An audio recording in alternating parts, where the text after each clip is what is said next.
সালাতে দোয়া কবুল হয়। সালাতে দোয়া কবুলের 3 জায়গা। একটা হচ্ছে তাকবীরে তাহরিমার পরে আমরা সানা পড়ি না, আমরা তো একটা পড়ি। আল্লাহর হাবিব সুন্নাহ এবং নফল নামাজে আরো পড়তেন সানা, ওই দোয়া কবুল হয়। 2 নম্বর জায়গা সালাতে সেজদায় পড়ে দোয়া করলে কবুল হয়। আকরাবু মা ইয়াকুনুল আবদু মির রাব্বিহি ওয়া হুয়া সাজিদ ফাকসিরু ফিহি দুআ। বান্দা যখন সেজদায় লুটিয়ে পড়ে, বান্দা আল্লাহর সবচেয়ে কাছে চলে যায়।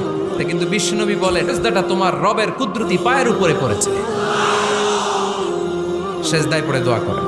সালাম ফিরানোর আগে বিশ্বনবী দোয়া করতেন, লা ইউসাল্লিমান্না আহাদুকুম হাত্তা ইয়াতাআওয়াযা মিন আরবা'a।